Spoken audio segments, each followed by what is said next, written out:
deputado federal Nicolas Ferreira esteve no Flow Podcast, falou sobre vários assuntos, sobre a política atual e, pelo visto, o apresentador Igor deu algumas alfinetadas ali do Nicolas ali, tocou em alguns assuntos espinhosos e vamos conferir agora sobre mais um assunto que ele falou ali.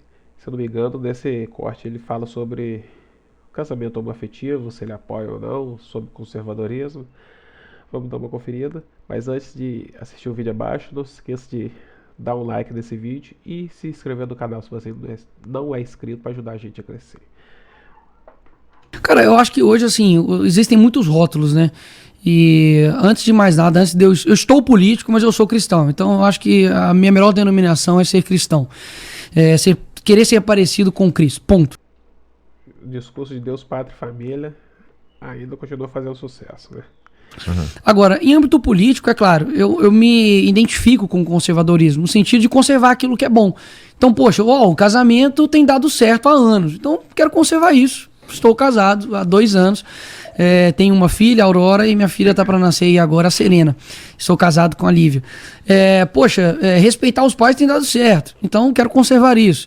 Eu acho que os limites, o respeito, os valores tem dado certo, então eu sou conservador nesse sentido.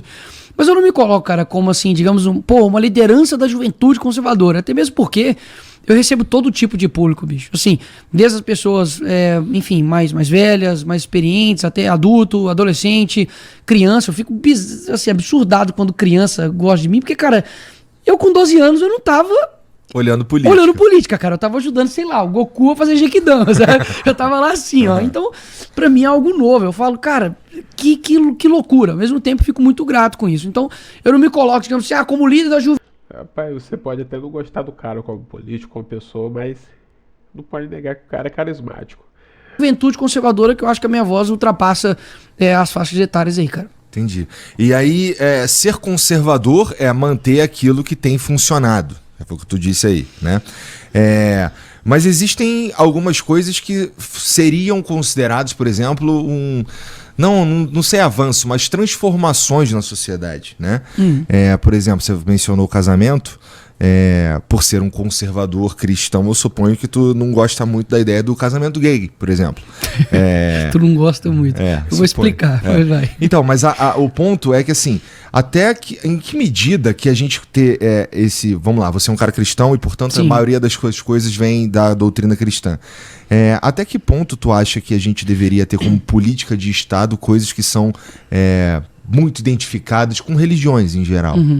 Então, antes de mais nada, o conservadorismo ele não é antagônico ao progresso. Então quer dizer assim, Nicolas, você é conservador, então você quer viver lá nos anos 1920, você só anda... Melhor que não, né? Não é isso. Não é ser contrário ao progresso. É de fato manter aquilo que mantém a nossa sociedade. Vou te dar alguns exemplos, por exemplo. Quando você pega um documentário do Roger Scruton, que ele fala sobre o porquê a beleza importa, ele fala que antigamente a beleza ela era no mesmo patamar do que a verdade, do que a justiça. Então, as pessoas valorizavam a beleza, seja no meio de você se vestir, seja no seu vocabulário, seja na música que você escuta, seja no filme que você vê. E hoje você percebe não somente que a gente deixou o belo de lado, como a gente fez um culto à feiura. Hoje as pessoas, não têm um vocabulário legal. As pessoas enaltecem a ignorância, né? O Lula mesmo falava que ele se gabava dele, tipo assim, eu não gosto de ler, eu tenho preguiça de ler. Isso é entrevista do Lula aí, só pesquisar no Google. Então, basicamente, tudo hoje em volta de nós não temos nada que nos traga um sentido de vida. Então, é nisso que eu estou querendo dizer. Agora, obviamente que existem as modificações daquilo que, digamos, é estrutural. E aí cabe não a mim, cabe a todo mundo, analisar, falar, e aí, isso aqui de fato, quem fez, onde deu certo, e no extrato do tempo, isso daqui vai nos levar para onde? Então basta você fazer essa análise. Então eu tenho um vídeo extenso, inclusive, que eu falo a respeito especificamente do casamento LGBT e tudo. E para mim, na minha visão, é uma mudança de estrutura. No seguinte sentido, quando você pede para um quadrado deixar de ter 4 lados, ele deixa de ser quadrado. Você fala assim, não, se liberte esse quadrado. Seja um triângulo, ele deixa de ser aquilo que ele é. Então eu sinto que o casamento, quando se fala sobre a naturalidade, não só no sentido de natureza, não, no sentido de finalidade. O natural, ele é aquilo que tem uma finalidade. A finalidade do casamento, digamos, em âmbito mero biológico, é procriação. Então eu vejo que um modelo que vai antagônico a esse modelo natural no sentido de finalidade, eu não consigo concordar com esse comportamento. Ponto. Então, assim, eu não vou, obviamente, fazer com que isso me impeça, por exemplo, que o meu relacionamento, que seja com o homossexual, com o LGBT, são coisas completamente diferentes. Quando eu digo que a minha luta é contra o ativismo LGBT, mas não os homossexuais, as pessoas geralmente entendem. Geralmente entendem. E aquelas que não querem entender, meu irmão, não vai continuar sem entender. Mas tudo o que eu tenho feito nesse sentido, em termos de políticas públicas, de Estado, eu nunca vou pegar, meu irmão, eu vou levantar uma Bíblia lá e falar, olha, porque o Estado do Brasil... Não, eu sei que o Estado ele é laico, mas ele não é ateu, pô. Cada um pode falar o que você quiser. Só que eu defendo o seguinte sentido. De onde vem, no fim das contas, aquilo que nós decidimos como sociedade? Por que você acha que, enfim, matar um inocente é errado? Bom, perguntando real agora. Matar um inocente é errado porque, bom, aí tem várias explicações, mas dá pra gente pensar que como a nossa sociedade é fundamentada na doutrina cristã de uma forma geral, pelo menos assim, a galera do Ocidente, pelo menos, é fundamentada aí, tá escrito na Bíblia que matar é errado. Tá... Mas você acredita na Bíblia? Cara, Putz, essa é uma pergunta complicada, porque sim, eu acredito na Bíblia. Eu só tenho um problema com as diferentes interpretações que as pessoas dão da Bíblia. E, portanto, por exemplo, se a gente for pensar e julgar e levar o Velho Testamento, na minha opinião, como uma parada que a gente deveria seguir pra caramba mesmo, era pra ir todo mundo pro inferno, né? Pra começar. Eu realmente acho isso. Eu já acredito que todo mundo não merece o céu. Pra mim, todo mundo já tava caminhando pro inferno. Mas Jesus graças falou... a Jesus. Então, graças a ele, que a gente tem a oportunidade de não ir para o inferno. Não acho que ninguém é merecedor, enfim, do céu. O que eu tô querendo dizer com essa pergunta que te provoquei é no seguinte sentido. Nós temos diversos pontos na nossa vida que a gente define, e não é meramente por uma questão social, do tipo, foi surgindo, a gente, digamos assim, fez uma convenção, matar inocente é errado, solidariedade é algo bom, honestidade é algo bom. Não.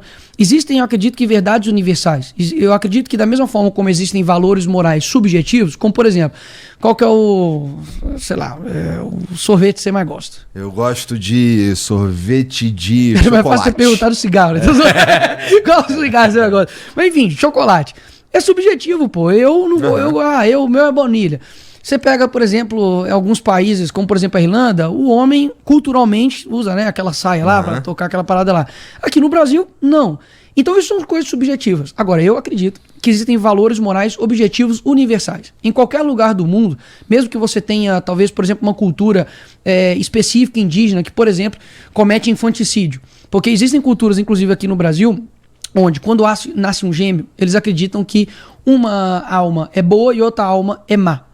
Como eles não sabem qual é qual, eles matam os dois e cometem infanticídio.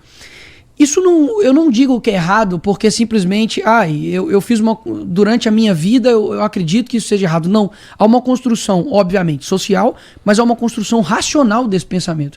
Uma pessoa inocente não merece morrer porque a decisão da vida não está nas suas mãos, principalmente de um inocente. Então, pera lá, se você fosse o inocente, como você decidiria? Claro que não era matar sua própria vida.